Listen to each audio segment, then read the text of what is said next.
close your ears yet? What's going on? Can we put the camera on Gabby, please? Honestly, mate, look at this. These come out right. All these new fancy... These come out. They come out in my bag. Yeah. But I'm putting them back in like this. But like... For those listening and not watching, he's got like these new fancy... I'm going without any at all, mate. Yeah. Well, I mean, you can do old school like me if you want. They complain about them, though. They do complain about them. I've got in trouble, and I'm still doing it, which isn't good. England rode their luck again. I mean, like Sarina Wiegman's clearly a fantastic manager, and I mean, 3 tournament finals in a row. You have to give her plaudits, but I think some of the tactics yesterday, I don't know. You know, defensively, England don't look good. They look a bit leggy. Yes, for some reason, they look really leggy. But Addy, when there's been tournaments, look at the men's tournaments and previous tournaments for the women. Yeah, when players looking leggy, you've got a squad of players for a reason. Yeah, do you know what I mean? You don't have 11 players. You've got so many subs available because the players are leggy. You've got quality to bring on. Simple. So start Chloe Kelly. Yeah. Start Agyemang. Start these players that are fresher, have played less minutes. It's quite simple. What I got home, I was trying to watch some of it on the train, and of course, I've anti West Coast, don't get good signal or good internet, of course, as everyone knows. So I got home, and I checked the score. It was 1-0 down, and I'm thinking, oh, it's 75th minute, then it's the 80th. Where's Agyemang? I had to check the bench. Just to see that she was actually check in on the app, squad. the bench, and said, is she in the squad? Or has she been ill? Has she not been picked? I'm like, why are you waiting till the 85th minute? Crazy. And you got away with one again. Yeah, Chloe Kelly in the 77th minute, Agyemang in the 85th minute. What are you doing?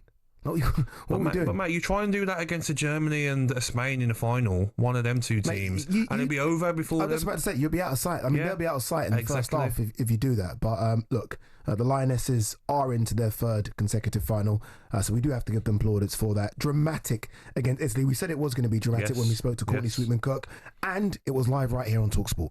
Torres cross, Bonansea, back post has scored! She's rifling into the top corner! What a moment for Italy! But such sloppy defending from England! Such poor defending from England, which you've seen time and time again this tournament. Well, doesn't this just sum up England at these Euros? Lauren Hemsley got in, swinging cross, Mee gets to it, Agyemang is there, can she put it in? She does! The comeback queen has done it! Kelly, save! Kelly there again, it's in! England 2, Italy 1. This is just extraordinary, and England are one step away from making history again, and football could still be coming home again. I said this the other day, someone needs to check on Joe Shannon. Like, honestly, he's given absolutely everything on comms. One of the best commentators in the business. 100%. England's bid to retain the Euros are still alive after they beat Italy 2-1 in extra time live on talkSPORT. They had to come from behind once again, with Michelle Agyemang scoring the equaliser in the 5th minute of second half stoppage time, and it was a great goal as well, by the way. Then Chloe Kelly scored the winner in extra time, and she tucked away the rebound from her missed penalty. They will face either Spain or Germany in the final, and you can find out who wins that semi-final. That's live on talkSPORT 2 tonight, 8 o'clock. Sarina Wiegman spoke to talkSPORT after the game last night and looked back on another dramatic evening.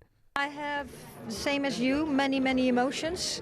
Relief, happy. I feel it feels surreal that we did make it while we were really struggling in the game. Well, we didn't start. Well, we started okay, but they scored a goal. But we had a little bit the tempo. We couldn't get the tempo in the game. We needed more energy, and then they scored a goal. You know, when Italy scores a goal, like that's their mentality. They just build up a wall, and they're very dangerous in the counter-attack. So it was so hard to break that down, and it cost us about 92 minutes to finally score a goal, and that was an absolute relief. And well, at that time we thought we have them because we were up, and I think we were a bit fitter than they were, had more energy. But then, of course, also in the extra time they got an opportunity, we got an opportunity, and then we got the penalty. And in the second phase we scored it. How dramatic it can be. Sarina Wiegman there speaking to the media after the game. Look, some say it was luck, some say you create your own luck. I mean, it can't be luck to get to 3 major tournament finals in a row. She's got a great squad of players. I mean, Lauren James, who clearly was carrying something, taken off at half-time. Beth Mead came on. But again, you look at the bench, Beth Mead coming on, Chloe Kelly coming on, Agyemang coming on. Yep. England probably have the best squad of players in this tournament, and she's using it, to be fair. Yeah, but you look at yesterday's game, and I think against Sweden, the subs were brought on a bit earlier, but yesterday, the 77th minute to bring on Chloe Kelly. Sometimes the way Italy were playing as well, the time wasting will come on to. Sometimes a game can die out where you don't get the chance to even create anything. You know, you can be clever, you can bring 5 at the back, make it harder for and the they opposition. did that. Exactly. They did that. And they've done it very well. But if you try and have them same tactics against Spain, for instance, if they win tonight, the game could already be out of sight. You know what I mean? You'd have to bring Agyemang on maybe at half time. You know, I've been listening to a few people, and these are all people that clearly know the game way better than I do. Leanne Sanderson, I think Adrian Durham, Courtney Sweetman-Kirk as well. And there doesn't seem to be a conversation about starting Agyemang. It seems to be a conversation about starting Chloe Kelly. And I'm watching Agyemang yesterday, even if it's for 5 minutes right before the end of full time, and she's everywhere. I mean, not just the goal, by the way, which was, I mean, the composure for the goal was fantastic. The lob, where she chipped the goalkeeper onto the crossbar. Yeah, I mean, what does she have to do to get a starting berth? And it shouldn't matter about inexperience. No. Shouldn't matter about being 19. How many star players have little tournaments as teenagers? Yeah. And also, you got to look at it. And Germany, very strong team. Spain, so technical. You might need to maybe tweak your formation. Do you say, you know what? Maybe we go with a diamond and 2 strikers. Do you know what I mean? Switch it up a bit. Yeah. Try something different to fit in two players like that. Because that finish, let's not get it twisted. That was composure. Yeah. Striking the ball so clean as well. That was an easy finish under the pressure. It isn't just, I mean, I think we tagged her the agent of chaos a couple of days ago. It's more than that. Of course it is. It isn't just a case of she's a bully and she's strong and she can run down the channels. She's actually very smart. Again, I mean, you go and watch, on her debut for England, she scored a goal against Belgium. If you can pull that up, it's fantastic. Yes. So she's got a lot about her as well. Took it down the chest, didn't she? Yeah, took it down the chest and volleyed it into the top corner. But when I watched her as well, what she was doing clever was when we needed to try and waste a bit of time ourselves, like Italy were doing. She was clever. She was putting her body in front of the ball. She was getting them frustrated, the Italians. Even the Italian coach, he went to walk down the tunnel, didn't he? Yeah. He went to walk down the tunnel. I was like, where are you going, mate? So where's that same energy where you were smiling when it was nearly done? Do you know what I mean? Don't be a sore loser. But there is an argument to say you find a way to fit Chloe Kelly in and Agyemang. All right, playing devil's advocate, because there are going to be some people that are going to come on and say, 1 second, but she's so good off the bench. He's such an impact player off the bench, and we've had these players in the history of the Premier League. He's the biggest one, right? The super sub. And maybe, and again, I think Durham said this yesterday, when legs are tired, that coming off the bench with the last sort of 15, 20 minutes is a nightmare.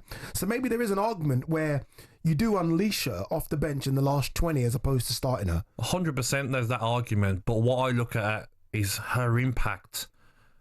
What can she do from the start? Do you know what I mean? Like, maybe she starts and you're looking at 50, 60 minutes and maybe you need to bring her off because she's not used to starting for England. But I just look at how good Spain are, mate. Yeah. I feel we need our best possible players on from the start. You can't go 1 or 2 behind Spain. And by the way, for those that might have not watched the women's Spanish team, exactly like the men's team. Yes. Keep the ball when you do not get it back. Popping it. They're physical as well. Yeah. Like I said to you the other day, I watched the Arsenal versus Barcelona final. They're not just technical, they were physical. Yeah. Arsenal defended for their lives in that game. And that Barcelona team is basically the Spanish team. Exactly. Yeah. But just imagine, mate, if you're you know what, have the ball, Spain. If you get Spain in the final, you can't count Germany out yet. But you say, you know what, we're going to sit behind the ball, we're going to play a diamond, we're going to get 2 strikers. You know what? You don't come back. Yeah. Russo and Agyemang, you don't come back. What are you going to do, Spain? Yeah. Are you going to leave 2-1-2? All right, then counter attack. Happy days. All the best. It's going to be interesting to see what happens with Lauren James. Again, she went off at half time. The reports are she's carrying a little niggle. I think she looked a yard off it, regardless. So even if she's fit for the final, I think there has to be a conversation about Beth Mead starting or Chloe Kelly instead of Lauren James. Andy, how many tournaments have you watched in your life? Look, let's go back to the men's game. And your players have started tournaments, but they haven't ended tournaments in the team. Yeah, you see it all the time. The one that stood out to me was it Foden when he dyed his hair blonde. Dyed the hair, and it wasn't working. It wasn't working. Off you go. You don't finish the tournament. Someone else comes in. So the squad of players is there for a reason. Your players looking tired and they're not at it, and they're looking like they're not listening to tactics or whatever. Okay, let's make some changes. Yeah, because if you are on the bench and you're watching that, you're thinking, What have I got to do, I'm Gaffer? fresh, Gaffer. Let me in. Let me in. Let me in, Let me Gaffer. on. What did you make of the Italians and their time wasting? I don't know if we're just being sort of patriotic here, but it was so annoying though. And I mean, look, we're asking the question here. So look, phone lines are open. You can text as well. Text us 81089. You can give us a call 03717 223344. Should there be a stop clock now introduced, whereby if you do go down, it's easy. Ref just stop the clock. And players will stop doing it because they waste time so much. What I would say is that we've got better at that as a country over the last 3 or 4 tournaments. We've got better. I still feel like we're so behind in it, though. Yeah, but it's always happened over the years when you play against Spanish teams and Italian teams. Any little touch, wow, ref, what? And you're like, I haven't touched you. But do we need then to know the dark arts a bit more? 100%. Yeah. And I've noticed we have in recent tournaments. We'll time waste. We can go down with a little touch, no problem. And you see some of these countries that have created this style of football, the dark arts, they hate it then. Yeah. Even when Italy needed a goal last night after the penalty, we were taking our time. Agyemang was like... Throw-ons were taking longer. Yeah, it was like holding you off and making it, keeping the ball and... You know what I mean? Making it tough for the Italians. They were losing their head. Yeah. Hang on a second. Don't rush now. You weren't rushing 25 minutes ago. Don't rush now, guys. Take your time. Yeah, you're all right. Look, we're going to take your calls on this one. 03717 223344. It's simple. Should there be a stop clock to prevent time wasting? Honestly, I think there should be. Imagine you look up and it's 70 minutes and you look up again and it's 71. Yeah. 7 minutes later. That's it. What? We're on 71 minutes. I think there should be, and I think it would stop a lot of people just diving, wasting time, rolling around, trying to do, again, just a time wasting thing. So 03717 223344. What? Because I know it's going to affect my team the most. Go on. Goalkeepers, they've got 10 seconds, haven't they? Yeah, your Emmy Martinez holds on to that ball for about a minute. Then you can see the corner. Yeah. So there could be a lot of... Something needs to change there. Honestly, something needs to change.